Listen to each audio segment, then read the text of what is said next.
Hello, hello, hello! Welcome back to the Feel Good Factor. I'm Susmita Veganosaurus and I'm so glad you could join me here today.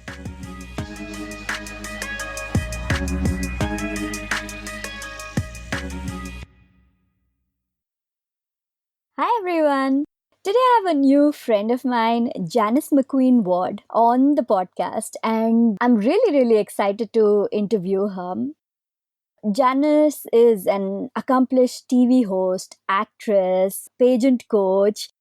She's so many things, and she got into pageantry at 17 and she's won over 10 major titles. One of it was Mrs. United States. That's pretty cool, right? But what we want to discuss today is about Janice's journey into health, wellness, plant based eating, loving herself more, a lot of all the interesting stuff. We'll also talk about Janice's background of what happens behind the scenes at pageants and generally the people's mindset and everything. So, yeah, let's begin. Hi, Janice. Hi, how are you? Good. So good to have you on the show. I'm so honored to be on your show. It's so exciting to meet you this way and through our group and to have a new friend and someone who also believes in eating healthy and sharing that message. It's always so nice to make new friends that have the same mindset. Absolutely. And the podcast is all about feeling good. And one of the biggest things about feeling good is all about what you're putting into your body, right? Absolutely. And it's not just healthy, but also plant based would mean cruelty free. So it's got such good energy in it, also. Right, absolutely. You've got to take care of yourself and take care of others and the planet and the animals, and it just all goes together. And I wish I had been doing this my whole life, but I'm glad that I found it 16 years ago. 16 years ago. That's quite a journey, quite some time. How did you get into it, Janice? How did you become plant based? Oh, wow. Well, that is a story. I'm excited to share it with you and your listeners. It's sort of twofold. So I'll start with what really inspired me to finally make the switch, and that was the loss of my parents. And I know that's a bad thing to discuss and a horrible thing to discuss, but it was something that we all go through at some point in our lives. I just didn't plan to go through it so young, but my mother was diagnosed with cancer when I was a young mom. And I, of course, wanted to take care of her. She was my best friend, and I loved her. I loved her and my dad so very much. We were very close. So she was diagnosed, and within, it was close to 7 weeks, it was around 6.5 weeks or so, I believe it was to the day almost 7 weeks, she died. And that diagnosis happened so late in her time that we just didn't have a chance to really make a difference. The first thing that I did was I started reading and researching best ways to handle cancer holistically. And even though my mother had always been such a great cook like yourself, she just could do anything. She could cook anything and make it so beautiful and wonderful. And she believed in colors on the plate. And we had a garden in the back, and my grandparents had a garden. She really did provide for us so well. And she always ate fairly healthy, with the exception that she did, like most Southerners. I'm from the South. I'm from North Carolina. We did eat a lot of meat, and we didn't know any better. We just didn't know any better. We just didn't know. So, but we still had lots of colors. But she did not want to eat anything that I made for her. She didn't have an appetite. She didn't have any taste. So it was just too far along. But I did everything that I could. I tried my very best, and ultimately all I could do was help her eat something so that her last few days were at least she was functioning and able to, talk with us, and we were able to say our goodbyes. And then within about a year and a half, it was actually a little bit under a year and a half, I lost my father too, because he gave up. He decided he just did not want to eat healthy, and he didn't want to take care of himself. He didn't want to exercise. He didn't want to do any of that. So long story short, that was extremely traumatic for me. How old were you back then, Janice? I was mid-30s then, Okay. and my son was, let's see, at the time, let me take it back. No, I was early 30s. I apologize. My son was only 3 when my mother was diagnosed, and then he was 5 when my dad started to fail. So I was my early 30s. And, and I was still, to me, I was very young. I'm an only child. I was an only child. and which grew up very, very sheltered in a way. I didn't know of the cruelty of the world. And I, ventured out on my own after college and graduate school and got married right away. We got pregnant right away. And, I had only known what it was like to be with my parents, to be in college, and to work a job that I loved and to get married. And I only knew great things. I had not had anything traumatic, well, happen to me on that level yet. I Mm. had some other trauma as a child, but Mhm. that's another story. I was a very young, 32-year-old, 33-year-old, because this was like 98 and I'm 57 now. And I was very young for my You're age, but 50. What? What? Wait, yeah, what? No. well, You're kidding me. oh, yeah, the plant-based lifestyle can halt the aging. This is why I wish I had done this earlier. But anyway, but all the research that I did, what I'm getting to is the trauma led to something beautiful. Mm. And I thank my parents for that, and I wish they were here today. Of course I do. Mhm. They were my everything. They were that, and my son and my husband were my everything. Mm. But it made me think about what I put in my mouth. I started rethinking about how we have the capability of taking care of our bodies, Yeah. and we don't have to have cancer. We don't have to have illness. We don't have to have sickness. Mm. We don't have to get the coronavirus. We can take care of ourselves. So Mm. that led me to a plant based lifestyle. Mm. And it was at first, I took all the learnings and I immediately cut out dairy. I immediately cut out pork. I immediately cut out red meat. Okay. And over the course of time, through reading, researching, talking to people like yourself that lead a plant based lifestyle, I became vegan in April of 2004. So my husband and I, we were cold turkey. We decided at that point we were going to be vegan, and I became a raw vegan for the first 9 months of Mhm. becoming vegan and raw plant based. And immediately I saw the results. It took a while, but the first month I just really cleansed and toxin free my life. I mean, I felt amazing, the best I ever felt, Mhm. and I haven't looked back. And so it started with me realizing that I needed to be here for my son. I needed to be here for my grandchildren and great grandchildren, hopefully one day. And I woke up. I had a wake up call that was a slap in the face after losing them. And, seeing my mother completely just dissolve in front of my eyes. I don't know of another way of Mm. putting it. She became a different person. Mm. She lost everything, her hair, her coloring in her face. She lost so much weight that she was just a smaller version of herself. And it was a shadow that she became. And it was a sadness that I had to go through. And I just did not want my son to ever see anything like that to happen to her, to happen to me. Mm. So we made that change, and I've never looked back.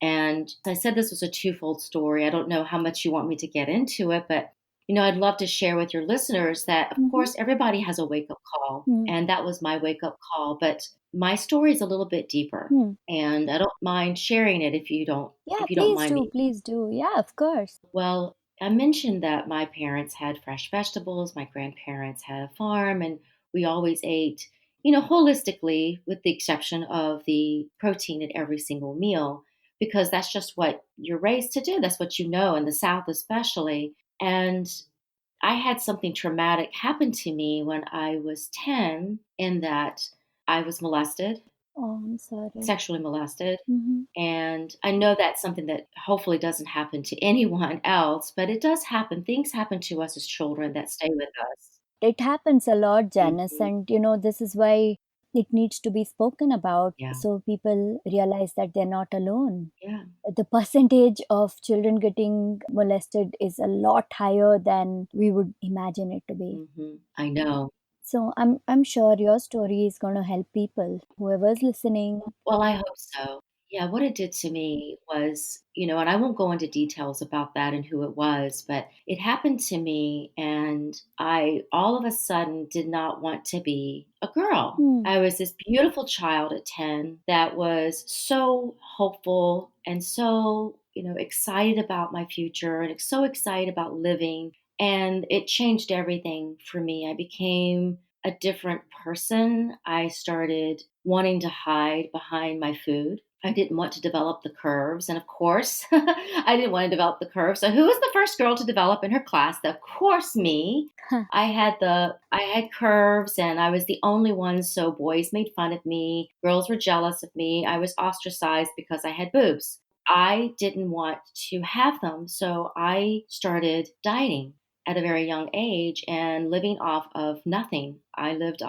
hid my food, I pushed it off my plate. My parents didn't realize, they didn't understand why I was getting so thin, Mm-hmm. but I lived off of diet drinks and chewing gum and iceberg lettuce, maybe an occasional boiled egg. And I became a skeletal version of myself at a very young age. And my mother didn't understand. She thought something was wrong with me. They tried to put me on birth control pills so that I had my menstrual cycle, Mm-hmm. so that I would get my curves back.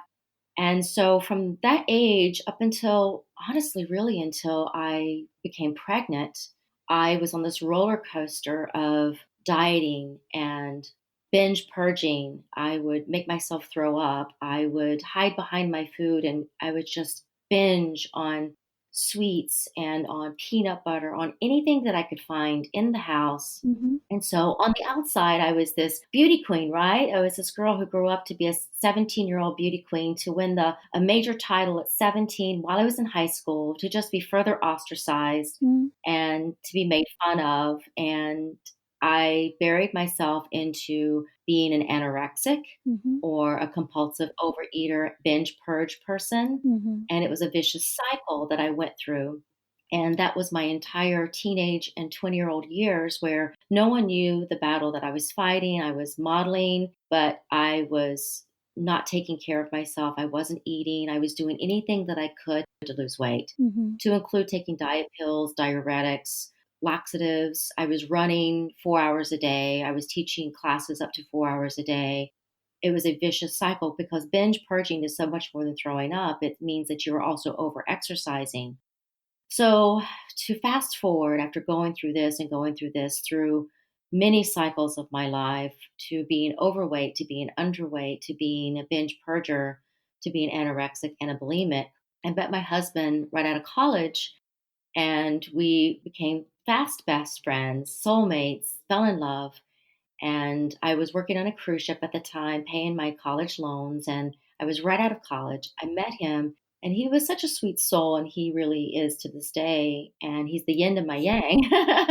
And we became very much in love and got married. And within a year, I was pregnant with my lovely son Cameron, and I realized that I no longer was taking care of myself. I was taking care of this beautiful baby growing inside of me. Mm-hmm. And I stopped doing the things that I was doing to my body. I was taking very good care of myself during my pregnancy and was very proud of that. And when he was born, it the cycle started again, sadly. Oh. It did. And not to the point of what I did as a teenager and a young adult, Mm-hmm. but the cycle started again of me not eating enough, especially after I stopped breastfeeding, Mm-hmm. because I was just me. I'm only taking care of me. So that's all that mattered, right? My son, I was giving him everything he needed. So I wasn't giving everything that I needed. And of course, I had gained some weight during my pregnancy, and that was shameful for me. So I dieted and dieted and dieted and dieted. And then the wake up call happened. And so my son was 2, almost, yeah, 3, when I got the phone call my mother was sick, and I immediately dropped everything, took my son Mm-hmm. and my husband, and we went back to North Carolina and took care of my mom. And that wake up call was when I realized that I can't do this to my body. I don't know how I did it to my body from the time I was 10 until I was 30. And I did that, and I ravished myself over the course of those 2 decades. And by the grace of God, and by the fact that our bodies heal themselves, Mm-hmm. I didn't damage myself, and I was able to have a second chance. That second chance was that plant-based lifestyle, which not only saved me, it really did save my hopefully my heritage. And I was able to teach my son how to eat right, and he is pescatarian now. He's non-dairy pescatarian, Mm-hmm. and he eats extremely healthy. He doesn't know this story. He'll probably hear it the first time on this podcast, as will many people. Oh, wow. Really? Yes, yes. He doesn't know. He knows that something happened to me as a child. Okay. I don't discuss it completely with him. I don't discuss it really with Mm-hmm. anyone. There's very few people that know this, and of course, no one really knows, with the exception of my husband, who the person was that hurt me at 10. Mm-hmm. But that is my story in a very quick, like 7 minutes that I've told you. That hopefully I can encourage others to share their story on what level they want to share their story. But we need to really take care of our bodies. It's the only one that we have. Mm. And it's not just you you're taking care of. When you do this, you're role modeling for other people, including your children, including your family members and your friends, to take better care of yourself. And now I lead a lovely lifestyle. I do not take anything harmful to my body. I don't take laxatives anymore. I don't take diuretics anymore. Mm-hmm. I eat plant based, and I've been doing this now for 20 years. And yes, people are surprised when I say that I'm 57 because most people think that I'm about 40. Yeah, yeah, you And I look like wish you're I'd in your started this. 40s, you know. Oh, thank you. Thank you. I thought like mid 40s at best, you know. I did not think Yeah. more than that. Yeah. Well, the 20 years that I ravished my body are, they did catch up with me. And I'm sure that if I had adapted this lifestyle at a very younger age, I Mm. would look a lot younger than I am today. And Mm-hmm. unfortunately, life does happen and we do get older, but I do try my best to stave off the wrinkles, but I've embraced them now. I realize that wrinkles happen. They can start happening in your 20s. It's It's okay. It is okay. Yes. okay to wrinkle, but the Yeah. plant-based lifestyle saved me. See, it's about what is most important is one is taking really good care of our bodies and our health from the inside and feeling good about ourselves from the inside. And then whatever happens on the outside, wrinkles, gray hair, whatever it is, extra weight, anything is fine as long as we're actually healthy and happy. Yes. That is so important. And it's beautiful to hear you say this because I know that coming from a background of pageantry, it's not easy to say, hey, wrinkles are fine, That's just a beautiful thing to hear you say that. And Janice, thank you so much for sharing your story. I know it wouldn't have been easy to do it. And especially you're saying that not a lot of people even know about it. I'm so honored that you chose to share your story here. Thank you. And I do hope that it helps a lot of people who are listening to come forward and speak out about what they've been through. And even if they don't want to speak out, just resonate with the idea of what you said. You are not the first person who's told me about being molested as a child and then not wanting to be a girl after that. It's all these pressures that are put upon us from society. It's so sad. And when somebody else who's gone through the same thing hears what you have to share and your story of so much hope, you've turned your life around completely. So anybody who follows you now on social media, listens to your podcast, they wouldn't know that you have been through all the stuff before. And that gives people so much hope about what their life can be too.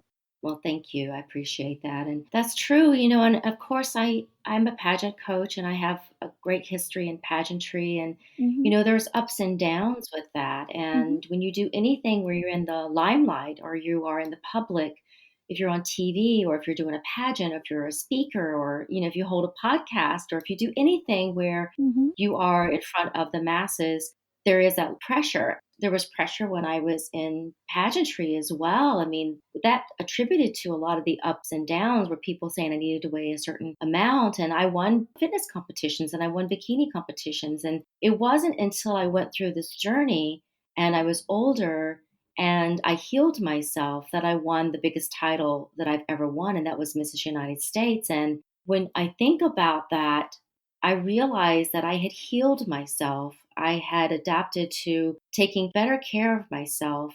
And because of that, I was able to look healthier and be healthier. And that is what I teach others. I never, ever in my coaching style ever tell anyone that they need to be anything but themselves. I never tell them to have an unhealthy diet in order to lose weight. And I never will tell anyone that they're overweight or they're fat. There's so many other ways of helping people attain Mm-hmm. their balance in their weight and their balance in their physique. And trust me, it can be done in a healthy way. And even though I may not be what they call in the pageant world competition weight, Mm-hmm. I'm about 10 pounds heavier than my competition weight. Mhm. I know that I could get back to that weight through a healthy lifestyle of eating right, exercising, rest, and refreshing myself and regenerating myself through meditation and loving myself. Mm. And so that is what I teach now, is because you don't want to starve yourself. You don't want to do the things to your body that can cause repercussion later Yeah. and cause things like a virus or a cold or a sick. And if you're getting sick on a regular basis, then something's happening. You're not doing something right. Since I Yeah. became vegan, Mhm. I never get sick. I never get sick.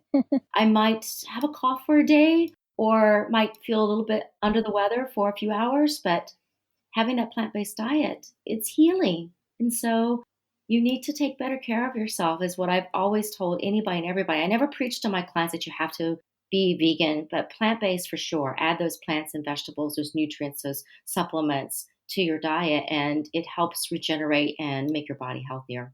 That is very good advice and kind of ironic, right? Where there's such a simple, beautiful, joyful way to actually be healthy, be fit, be beautiful, young, all those things. But people are led to believe that they need to take these extreme measures to reach the same thing. I And know. it's not even the same thing, right? Like ultimately, because like you said, you're really abusing your body. Instead, you can love your body, love yourself, and still reach that. And I'm so happy to hear when you said that your Mrs. United States title, you said that you got that after you became plant based, after you started taking care of yourself. That again is resounding proof to the magic of loving yourself and caring for your body as a temple that it is.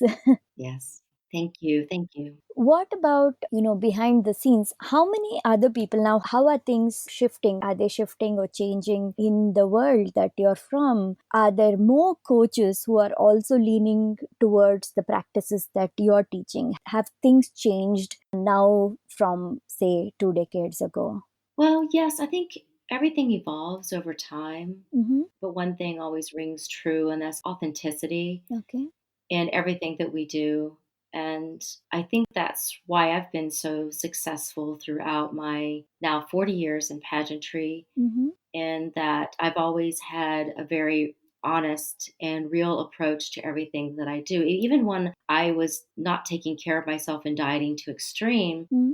I always had that real authentic voice. And the pageant world and everything here and what women do in order to compete, it has evolved over the course of time in that we have become, I think, the pageant world in general and women in general that do want to make a better life for themselves. They do want to help others, and they're more charity based and they're more platform based, and they want to help the world and help their communities. And it's nice to see that grow. I come from my very first pageant that I won was a Miss America local. Mm-hmm. And so I come from that mindset that you want to be that multifaceted person. You want to develop your talents. You want to develop your brain. You want to develop your speaking abilities. You want to develop your physique, and you want to do good in the world. So my basis was very strong with that. And through everything that I did and everything that I competed in, that did always ring true with me, regardless of my backstory and my history of that abuse of my body, and the reasoning behind it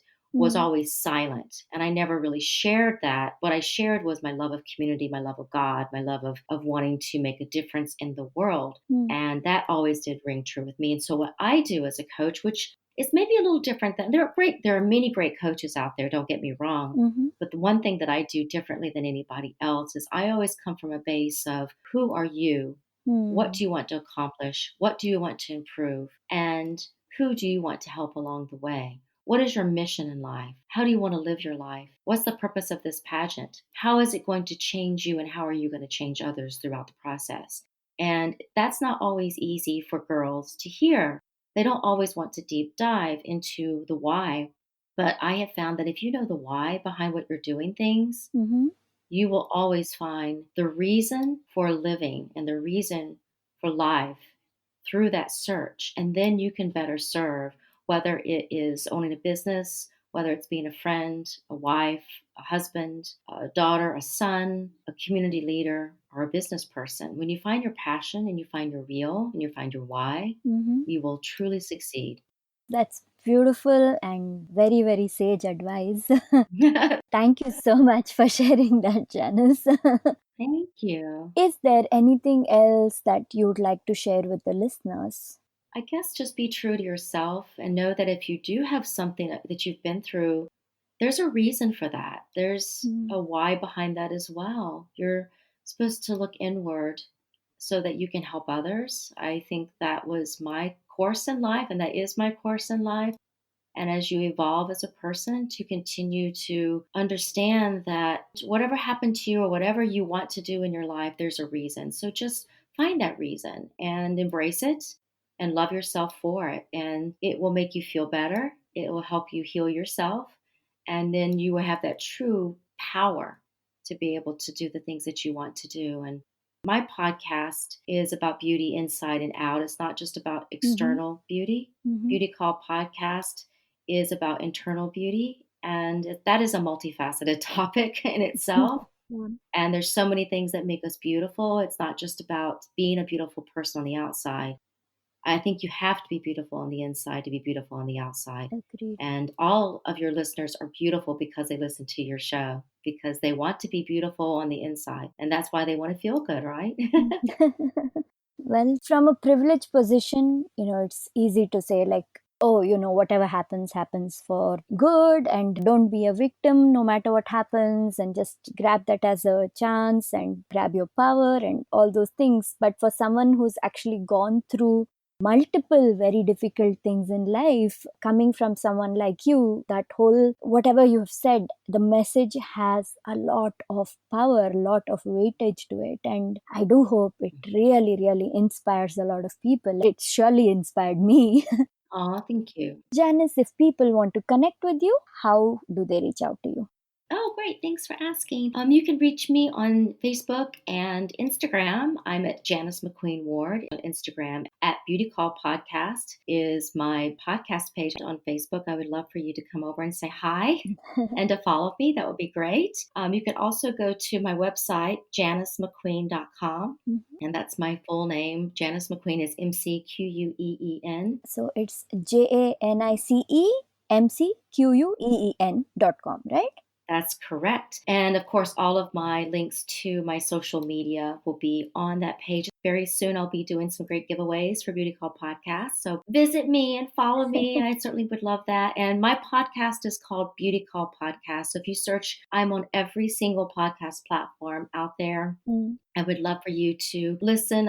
Of course, I've got your episode coming up next week, so you guys can come over and listen to some. Actually, I think my episode on your podcast is going to be up much before your episode on mine. So, Oh, yeah, for everyone who's listening, go listen to my episode on Janice's podcast because it's already up there. yes, it's going to be great. Yes. We had a fun discussion. We did. There was just so many things to talk about. Mhm, There's just so much joy in the world. I mean, of course, my story that I'm sharing with you, I thought would be great because I've not really shared it like this before. So I mhm, thought, why not? I need to get it out there. I'm encouraging others to share their voice. I need to share my voice. And I want to encourage people to, during this time, because we're taping this while the coronavirus is happening and we're all here mhm, shelter in place, shelter at home, and mhm. we're having to sort of deep dive into our souls and to change who we are, to be able to go with what's changing in the world. And it's a good thing. We have to Yeah. embrace all the goodness that we have and have gratitude. And I have so much gratitude for all that I've been through because I know that I'm a strong woman. And that's important, to embrace anything and everything that happens to us. And during this time of difficulty, and there's so much difficulty, but there's so much joy and love and gratitude that comes with this. So